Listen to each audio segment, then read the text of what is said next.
Hello everyone, welcome to my YouTube channel simplified nursing में आप सभी का स्वागत है।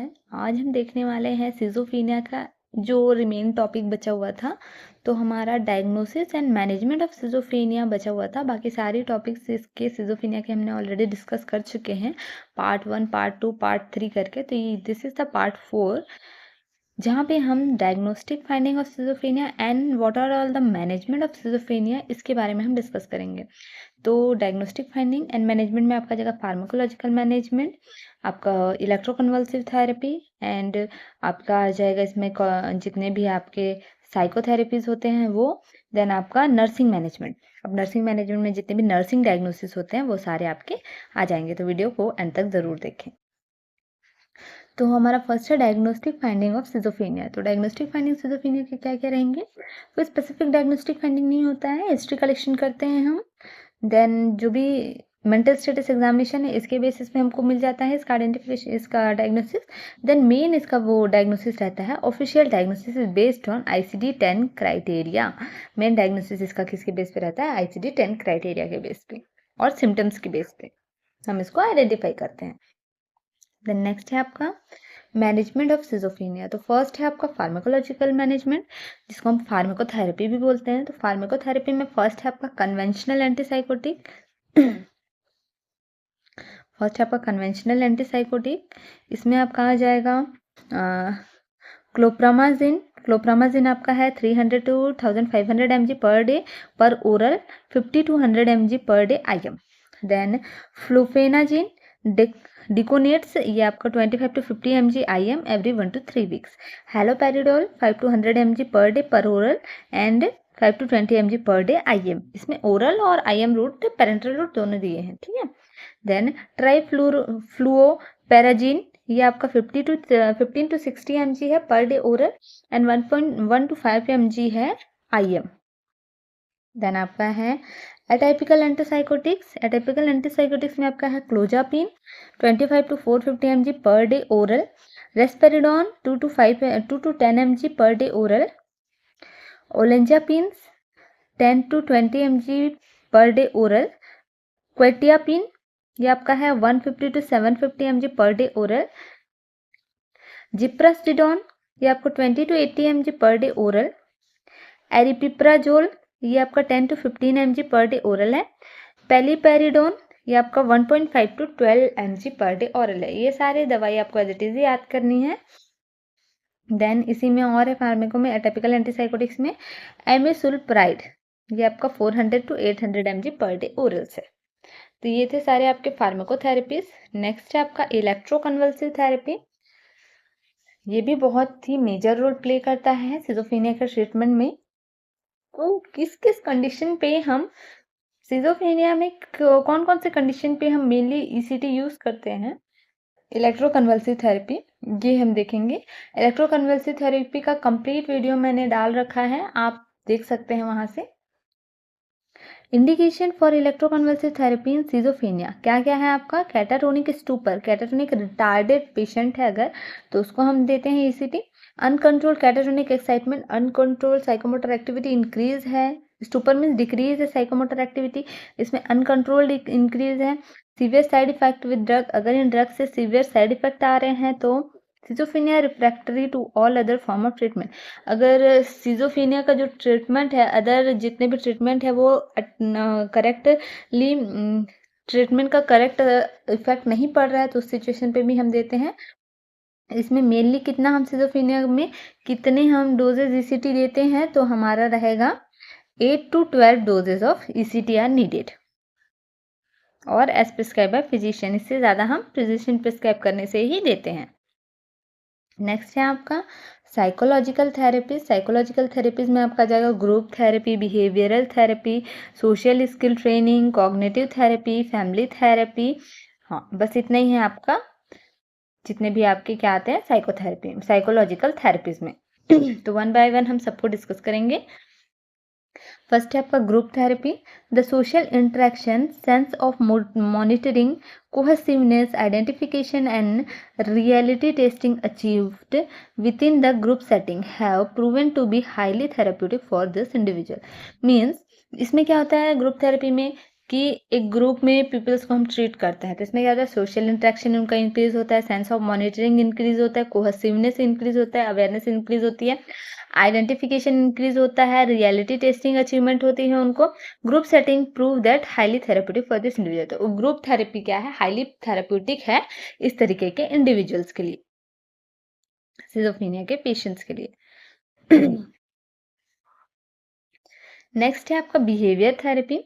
Behaviour therapy is useful in reducing the frequency of desire, disturb and deviant behaviour. Behaviour therapy बहुत ज़्यादा Dzire, child like behaviour कर रहे हैं, उस सिचुएशन पे हम देते हैं। डिस्टर्ब एंड डेविएंट बिहेवियर, बहुत ही ज़्यादा डिस्टर्बिंग बिहेवियर है, एंड इंक्रीज अप्रोप्रिएट बिहेवियर, और बहुत ही ज़्यादा साइकोमोटर एक्टिविटी इंक्रीज है या फिर अप्रोप्रिएट बिहेवियर शो नहीं कर रहा, उस सिचुएशन पे हम बिहेवियर थेरेपी यूज़ करते हैं। Then social skill training. Social skill training addresses behavior such as poor eye contact. अगर पर्सन जो सिजोफ्रेनिया का पेशेंट है वो पुअर आई कॉन्टेक्ट कर रहा है, उस सिचुएशन पे हम सोशल स्किल ट्रेनिंग देंगे। ऑड फेशियल एक्सप्रेशन है, ऑड फेशियल एक्सप्रेशन दे रहा है।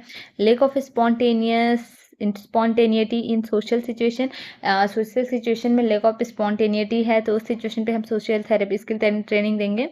Use of the video tape, इसमें क्या क्या चीज़ें यूज़ करेंगे सोशल स्किल ट्रेनिंग में, हम वीडियो टेप यूज़ करेंगे, रोल प्ले यूज़ करेंगे, एंड होमवर्क असाइनमेंट यूज़ करेंगे। तो इस तरीके के पेशेंट, सिजोफ्रेनिया एक ऐसा पेशेंट जिसमें पुअर आई कंटेक्ट हो, ऑड फेशियल एक्सप्रेशन हो, lack of spontaneity in social situations हो, तो इस टाइप के पेशेंट के लिए हम skill social skill training use करेंगे। इसमें हम किन किन चीज़ों का यूज़ करेंगे, वीडियो टेप का यूज़ करेंगे, रोल प्ले का यूज़ करेंगे, एंड होमवर्क असाइनमेंट्स का यूज़ करेंगे।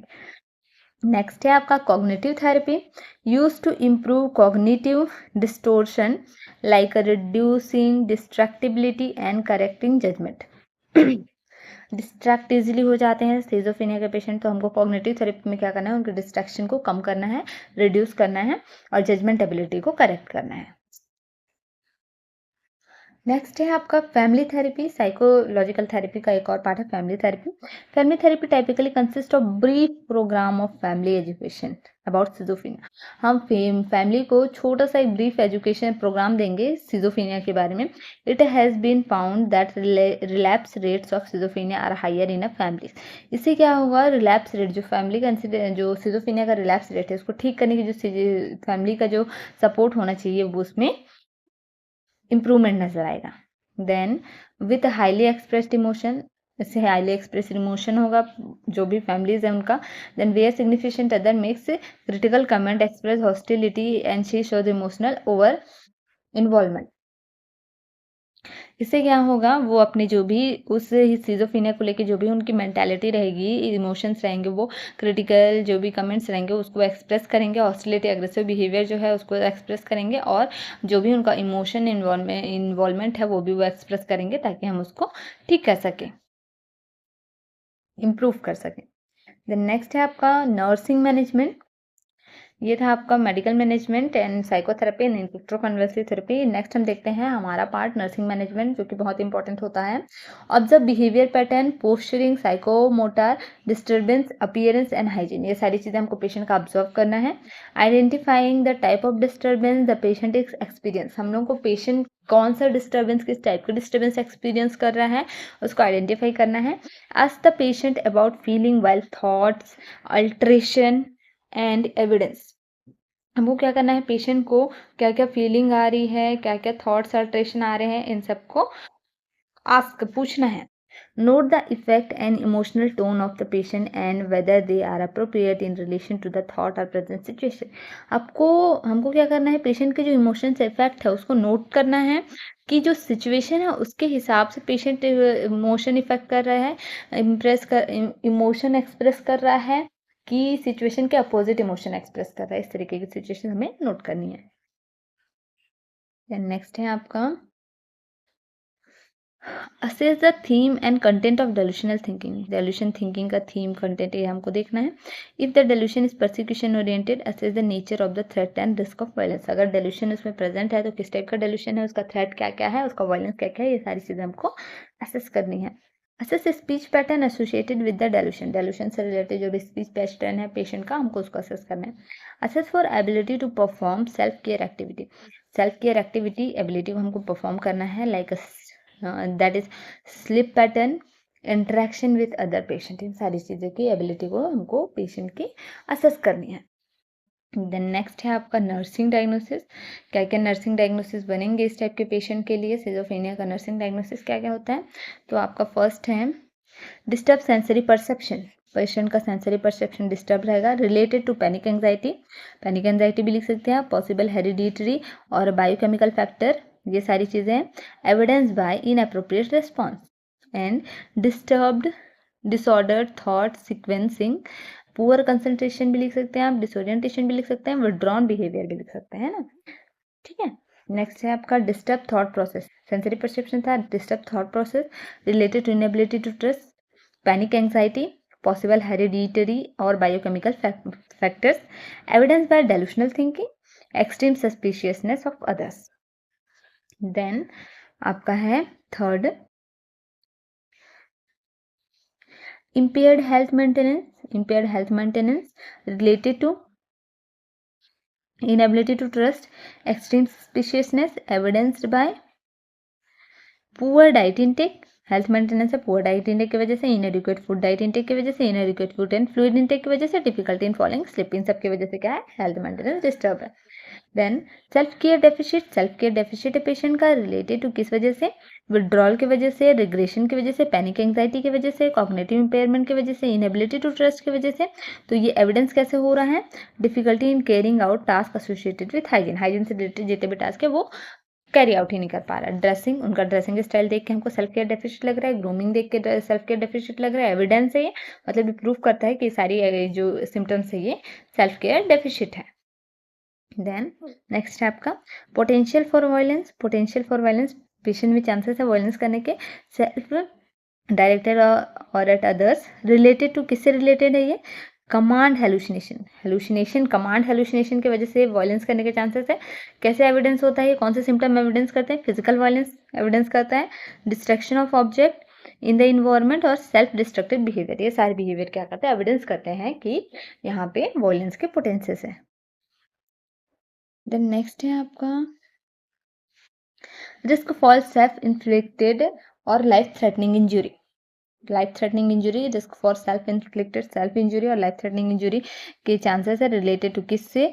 कमांड हेलुसिनेशन की वजह से। एविडेंस कैसे एविडेंस होता है? कौन सा बिहेवियर एविडेंस कराता है? तो सुसाइडल आइडियाज एंड प्लान और अटेम्प्ट, ये सारे आइडियाज उसके क्या करते हैं? एविडेंस करते हैं कि risk of life threatening injuries है। देन नेक्स्ट है आपका social isolation is related to किससे सोशल आइसोलेशन हो रहा है? इनएबिलिटी टू ट्रस्ट की वजह से सोशल आइसोलेशन हो रहा है, पैनिक एंजाइटी की वजह से, डेल्यूशनल थिंकिंग की वजह से। अब ये प्रूफ कैसे हो रहा है? Evidence bye withdrawn, sad, dull, affect, preoccupied with one's own thought, expression of feeling of rejection of aloneness imposed by other। इस तरीके के जो फीलिंग्स है imposed by other, दूसरों के थ्रू उनको देखने को मिल रहा है, इन सारी चीज़ों से एविडेंस्ड हो रहा है कि उनको सोशल आइसोलेशन हो सकता है। इम्पेयर्ड वर्बल कम्युनिकेशन है किस वजह से? पैनिक एंजाइटी की वजह से, डिसऑर्डर्स, अनरियलिस्टिक थिंकिंग की वजह से। कैसे ये एविडेंस हो रहा है? लूजनिंग ऑफ एसोसिएशन से एविडेंस हो रहा है, इकोलेलिया से एविडेंस हो रहा है, वर्बलाइजेशन से एविडेंस हो रहा है, that reflect concrete thinking and poor eye contact. ये सारे एविडेंस कर रहे हैं कि पेशेंट में इम्पेयर्ड वर्बल कम्युनिकेशन है। देन नेक्स्ट है आपका इनअफेक्टिव फैमिली कोपिंग है, रिलेटेड किससे related? Highly ambivalence family relationship, love hate relationship बहुत ज़्यादा है, एक ही पर्सन को लेकर, एक ही पर्सन के टुवर्ड्स उनका लव हेट रिलेशनशिप, इस तरीके की बिहेवियर हम एम्बिवेलेंट बिहेवियर कहते हैं। इम्पेयर्ड फैमिली कम्युनिकेशन एविडेंस है, कैसे ये एविडेंस हो रहा है? नेग्लेक्टेड केयर ऑफ पेशेंट का केयर प्रॉपर नहीं हो रहा है, एक्सट्रीम डिनाइल और prolong over concern regarding his illness, बहुत ही ज़्यादा डिनाइल करना और प्रोलॉन्ग ओवर कंसर्न करना रिगार्डिंग द पेशेंट इलनेस। तो ये रहा आपका सिजोफ्रेनिया का management and diagnosis. Management portion बहुत ही इंपॉर्टेंट है ना, आपके एकेडमिक सेशन के लिए भी ये बहुत ही ज़्यादा इंपॉर्टेंट है सिजोफ्रेनिया, इसीलिए मैंने इसे एक ही क्लास में ना समझा के 4th पार्ट में समझाया है। तो वीडियो अगर पसंद आई हो तो चैनल को लाइक शेयर सब्सक्राइब ज़रूर करें, ताकि साइकेट्रिक नर्सिंग के ऐसे ही बहुत ही इंपॉर्टेंट टॉपिक आपको ईजिली अंडरस्टूड हो जाए, क्योंकि मैंने सारी चीज़ों को हिंदी और इंग्लिश दोनों में समझाया है। तो चैनल को सब्सक्राइब करना ना भूलें। Thank you.